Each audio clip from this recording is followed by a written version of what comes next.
तभी आपका लाभ है। भाग्य मिला है, मनुष्य जीवन मिला है, सुन लो, और नहीं तो बड़े भाग्य भैंसात न पावा, बन जाते पशु तो मजबूरी थी है, बधे रहते घूटे में। अब मनुष्य जीवन मिला, स्वतंत्र हो, जब मन आए आओ, जब मन हो जाओ है। सच में यदि देखा जाए तो आज मनुष्य जितना गंदा संसार में कुछ नहीं है। लिखा ये है बड़े भाग्यवान सुतन पावा, पर मैं आपको बता दें आज मनुष्य से गंदा कुछ नहीं। गंगा नहाने जाते हो, और कुछ ऐसे ऐसे समझदार लोग होते हैं जो मुंह में भरा जल और कहो तो उसी में कुल्ला कर दे गंगा जी में, और जो गंदगी मुंह से निकली उसे खा गई मछली। और मछली को कौन खाता है? परीक्षित जी, इंसान, मनुष्य खाते हैं ना। गांव के अगल बगल होती है गंदगी, मैया जो होती है ना, लड़ी लड़ी की डस्ट जो होती है उसको घूरे में जाके फेंक देते हैं। घूरे पर कौन चढ़ता है? मुर्गा। मुर्गा की टांग कौन खाता है? आनंद नहीं आएगा, एक पैक बढ़े भैया बोला। अब बताइए मुर्गा गंदा है कि इंसान? गांव के अगल बगल गंदगी होती है उसको खाता है सुअर, और सुअर को कौन खाता है? मनुष्य। अब मनुष्य गंदा है कि सुअर? ध्यान देना।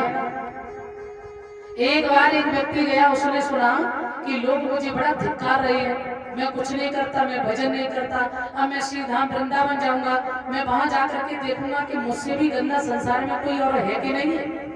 सो चला, और जैसे ही वृंदावन में पहुंचा तो उसने क्या देखा कि फुटपाथों में बड़े बड़े गरीब लोग, भिखारी लोग, कोढ़ी लोग पड़े थे। एक कोढ़ी को उसने देखा, सो कोढ़ी की तरफ हाथ करके बोला, बताइए कम से कम इससे तुम्हें अच्छा ही। कोढ़ी ने कहा, भैया मैंने जो कर्म किया तो हम तो भोग ही रहे, पर तू अपनी जवान गंदी क्यों कर रहा है? हमने जो किया सो हम तो भोग रहे, पर तू भैया काय को कर्म बिगाड़े रहो, हमें गोली उठाई गई। बोले तू हमसे भी गंदा है। उसने सोचा, अरे एक कोढ़ी ने भी हमें गंदा बता दिया। अब वो वहां से चला, रास्ते में आ रहा था, उसने क्या देखा? मल पड़ा था, मल। तो उसने कहा, छी छी, लोग कितने गंदे होते हैं, देखिए कहाँ गंदगी कर देते हैं, हे भगवान। तो उस मल ने जैसे सुना, मल ने कहा, अरे मूर्ख, खड़ा हो जा, तू तो हमसे भी ज्यादा गंदा है। हाँ, तू हमसे भी ज्यादा गंदा है। कैसे?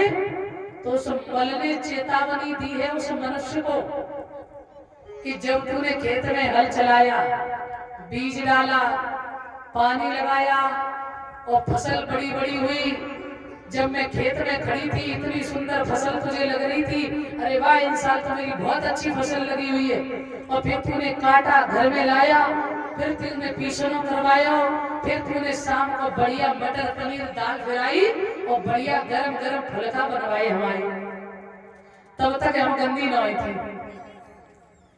और केवल जब तूने गरम गरम फुलका खाए शाम को मटर पनीर के संग, अब सवेरे जब जाओगे तो भाई मटर पनीर तो बोलियो दिशा में समझ में आ रहा था। सुबह जब जाओगे तो वो संजा की दाल फ्राई और मटर पनीर सवेरे तो ये ना। हाँ, तो उस मल ने कहा, तू हमसे भी गंदा है। मैं जब तक 6 महीने खेत में खड़ी रही और तब तक मैं गंदी नहीं थी, और केवल तेरे संग में एक रात रही और रात भर में हम गंदी। वो मटर पनीर सवेरे मल बन गया है। ध्यान दे, संग रूपी गंगा है। और ध्यान देना बंधुओं, मानव जीवन बड़े भाग्य से परमात्मा ने दिया है मुझे। ये जीवन को ना मिला ना मिला। हाँ, कहते हैं बड़े भाग्य मानुष तन पावा, सुर दुर्लभ सब ग्रंथन गावा।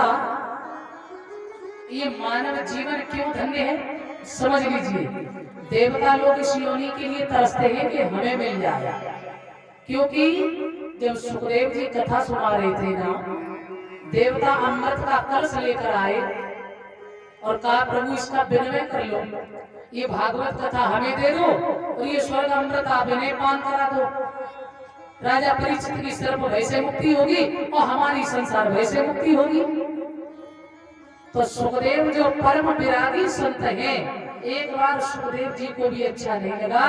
उन्होंने कहा देवताओं तुमने बात तो ठीक कही, परंतु आपने जो विनिमय करने को कहा, कहाँ भागवत और कहाँ ये स्वर्ग अमृत। स्वर्ग का अमृत आप लोग जानते हैं किसे कहते हैं? स्वर्ग अमृत क्या होता है? हमने यहाँ दान किया, धर्म किया, इसके बदले मेरा पुण्य इकट्ठा हुआ, हमें स्वर्ग मिला। और स्वर्ग में तो एयर कंडीशन व्यवस्थाएं होती भैया, बढ़िया सोफा सेट और अप्सराएं नृत्य करती हैं, बीच बीच में अमृत का छींटा लगाया जाता है, एकदम एक्यूरेट व्यवस्था होती है और बढ़िया व्यवस्था, खाना पीना रहना, ये स्वर्ग अमृत है। अच्छा, एक दिन लाल फर्रा लेकर के एक पार्षद आया, उसने कहा अजी फला नाम का व्यक्ति कौन सा है? तो श्रीमान जी सोफा सेट पे बैठे हुए थे, एकदम सीना तान के खड़े हो गए, अजी मैं हूँ, बताइए क्या बात है? सोच रहे होंगे कि शायद कोई इनाम मिलेगी। अच्छा जी, तो आपको अब यहाँ स्वर्ग में केवल 4 ही दिन और रहना है, फिर बोले इसके बाद आपको फिर जाना है यहाँ से नीचे है। बोले मैं मां नीचे जाने वाला नहीं हूँ, क्यों? मृत्यु लोक में बड़े संकट है। अरे क्या यहाँ कितनी सुंदर व्यवस्था, एयर कंडीशन, मैं जाने वाला नहीं। बोले ऐसे नहीं जाओगे तो धक्के मार के भगा दिए जाओगे, जाना पड़ेगा। और जैसे ही वो दिन आया, क्यों? अरे बोले मैंने इतने यज्ञ किए, इतनी धर्मशाला, इतनी पाठशालाएं, ये दान वो पुण्य किया। अरे तो इसी के बदले में तो यहाँ स्वर्ग में आराम फरमा रहे थे, खामे खाम थोड़ी। बोले अब आपका पुण्य नष्ट हो गया। पुनरपि जननम पुनरपि मरणम पुनरपि जननी जठरे शयनम। अब फिर जाओ मृत्यु लोक में और फिर पुण्य कमाओ, तब फिर स्वर्ग में आओ। बार बार आना, बार बार मरना, बार बार जीना, इसे कहते हैं स्वर्ग अमृत। और भागवत अमृत तो एक मणि के समान है, जो आप सबको सुलभ है, जो देवताओं को सुलभ नहीं है। ध्यान देना। तो सुखदेव जी ने यही कहा, कहाँ कांच है स्वर्ग अमृत कांच के समान, और कहाँ मणि के समान श्रीमद् भागवत कथा। ये कोई पोथी नहीं है। तेने यम वांगमयी मूर्ति प्रत्यक्षता वर्तते हरि। ये साक्षात मेरे कृष्ण है, मेरे गोविंद का वांगमय स्वरूप है श्रीमद् भागवत कथा। वेदों का सार है भागवत कथा, ये पका हुआ फल है श्रीमद् भागवत कथा।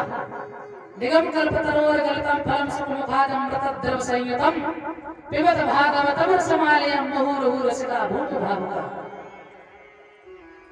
भागवत साधारण विषय नहीं, और इतना सुंदर जीवन मिला, और फिर भी बहुत से ऐसे लोग हैं कथा पूरी हो जाएगी और कथा प्रांगण में नहीं आ पाएंगे। कछु लोग तो सोचते हैं आवाज तो आई नहीं, घर में बैठ के सुन लियो कथा, काय बार मेहनत करके जाओ। परंतु नियम ये होता है कि हमेशा यदि आपको अपना कल्याण करना है तो भागवत कथा को कथा प्रांगण में आकर के ही बैठकर सुनना चाहिए।